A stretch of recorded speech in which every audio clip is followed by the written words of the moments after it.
Qu'est-ce qui vous amène à vous manifester aujourd'hui devant l'ambassade du Maroc? Aujourd'hui, en fait, on est là pour les mêmes raisons en fait, qui nous ont amenés il y a 3 ans, le 20 février 2011. Ça veut dire en fait qu'aujourd'hui, le Maroc, on continue à subir les mêmes malheurs qu'on subissait il y a 3 ans. Ça veut dire le régime qui est en place continue à faire les mêmes pratiques. À manifester contre le chômage, contre le despotisme, contre les inégalités sociales et contre le manque des libertés individuelles.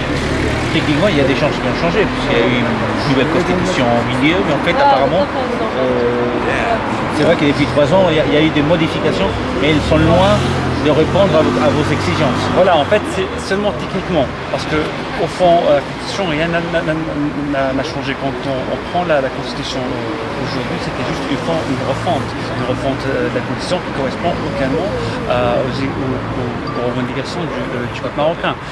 Aujourd'hui, on entend parler qu'il y a une nouvelle Constitution, mais est-ce qu'on a lu cette Constitution pour savoir ce qui a changé dedans? Il n'y a rien qui a changé.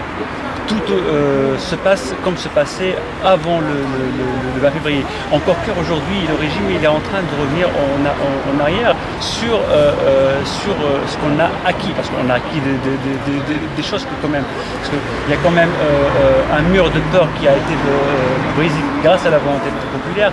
Il y a une créativité parmi les jeunes qui commencent à crier haut et fort qu'aujourd'hui ça ne va pas, il faut dire non. Vous l'avez dit, il y a le mur de la peur qui est tombé. Et s'il faut des changements radicaux, quels sont les premiers changements qu'il faudrait apporter aujourd'hui? Alors, les changements, nous, en tant que mouvement du 20 février, on n'a pas, par exemple, on n'exige pas une forme de régime, mais on a des demandes qui sont claires et nettes pour le changement. Par exemple, à commencer par l'égalité sociale. Ça veut dire aujourd'hui, si vous regardez l'état des établissements scolaires, l'état des hôpitaux au Maroc, le chômage qui est en train de bouffer la société marocaine, la Constitution qui, elle, la garante des libertés individuelles, des libertés syndicales, des libertés politiques.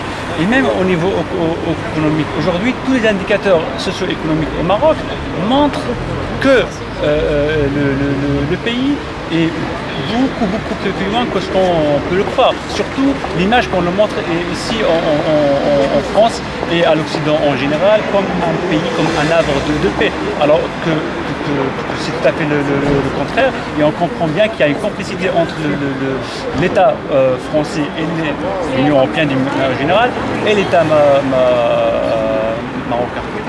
Et justement, vous avez parlé de l'État français. Une dernière question, alors. Quel est le rôle de l'État français, puisque de toute façon l'État français, et que ce soit de gauche ou de droite, toujours un allié fidèle de la monarchie?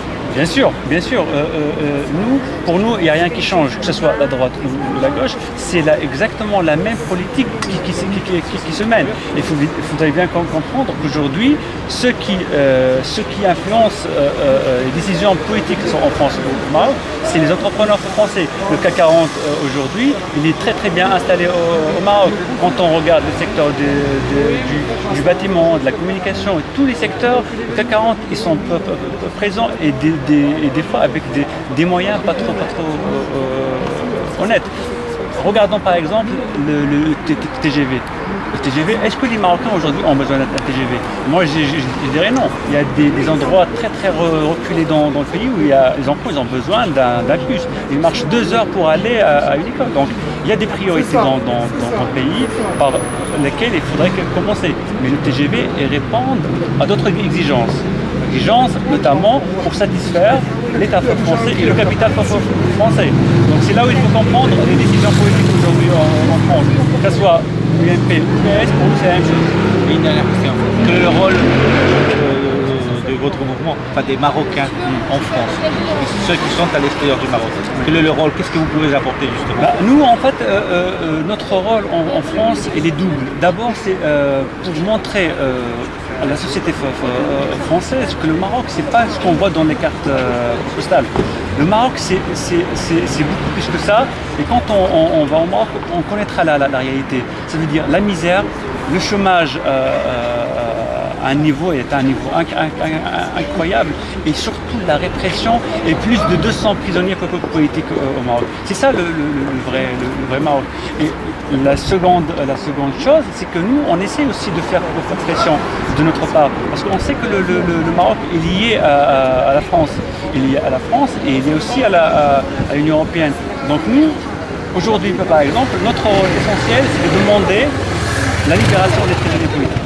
Ça, c'est notre demande principale, parce qu'il y a plus de 200 prisonniers qui croupissent dans les prisons marocaines, seulement pour avoir manifesté librement, pour demander la dignité, la démocratie, la liberté et la justice sociale.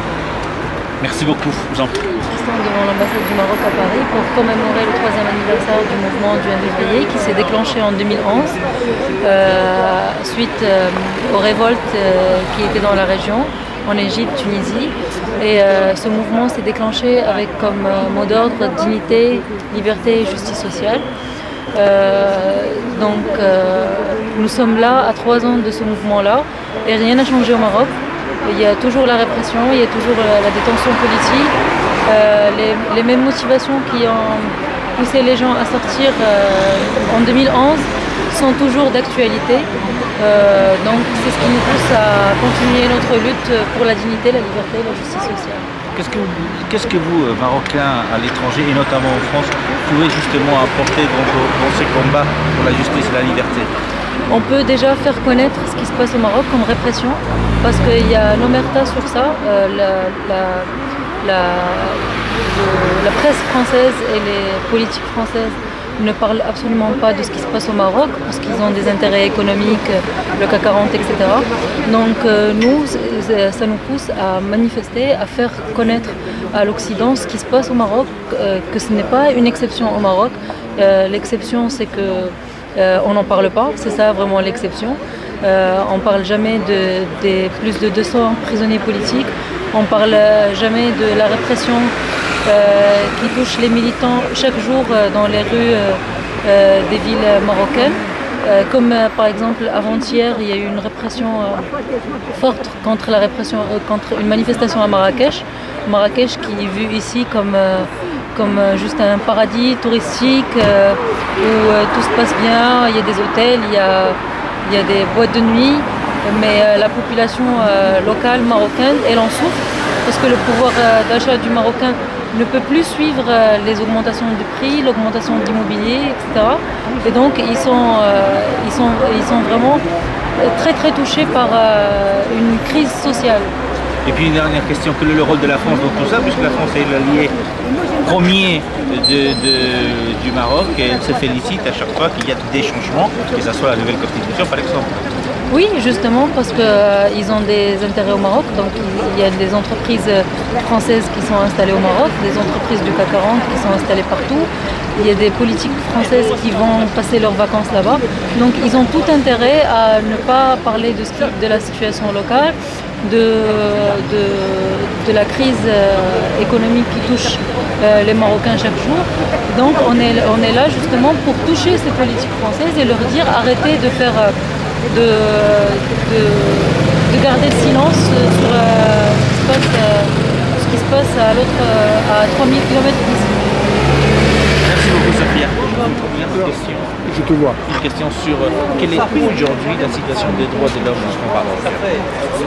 Ça serait lent de dire des choses sur la situation de la droits tellement c'est compliqué. Alors je pars de l'actualité récente.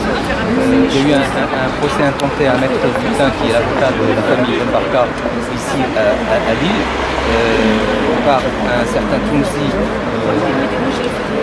alias Lavishki, qui était présumé impliqué dans le commando qui a kidnappé et enlevé et assassiné le leader de l'opposition marocaine à nationale.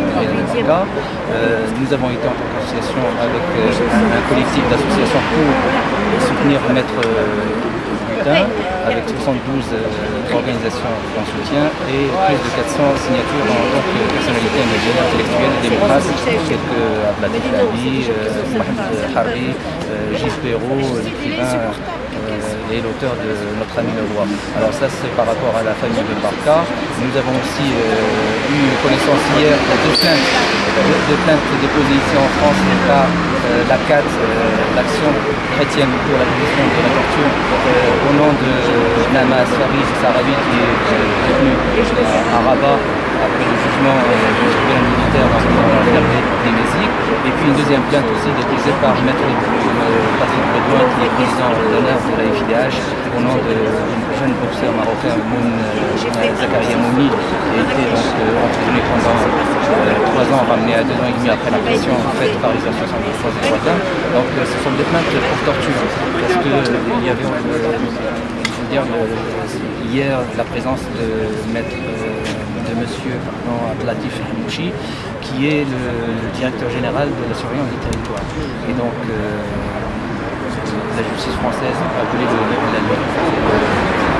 l'interroger par rapport à ces deux plaintes. Et il se trouve qu'il s'est sauvé, donc voilà. Et réaction à ça, l'ambassadeur et le ministère des Affaires étrangères marocain a convoqué l'ambassadeur français à Rabat par rapport à cette histoire, disons que ça n'a pas été fait dans des canaux diplomatiques et que ça va influencer certainement les relations franco-marocaines. Donc voilà par rapport à l'actualité récente. En ce qui concerne les droits de l'homme en général au Maroc, nous avons une campagne de parrainage que l'ASDOM a menée depuis l'année dernière, depuis 2012, en 2012 exactement, dans le cadre de la semaine de la solidarité internationale. Nous avons listé 261 prisonniers politiques et détenus. Dans 94 attendent toujours leur jugement. Et parmi ces prisonniers politiques, nous avons des avocats, nous avons des syndicalistes, des responsables politiques et des jeunes aussi du mouvement février, ainsi que des étudiants appartenant au syndicat étudiant l'Union nationale. Alors, ces prisonniers politiques, on leur attend des procès déguisés bien sûr en procès droit commun pour ne pas leur donner le statut de prisonnier politique. Alors on les accuse, les chefs d'accusation en général ça tourne autour de violence, offense à un magistrat ou à agent de police ou agent de l'État dans l'exercice de ses fonctions, rassemblement non autorisé, etc., ou trafic de drogue, voilà. Et donc par ce biais-là, on les fait passer pour des délinquants, des criminels.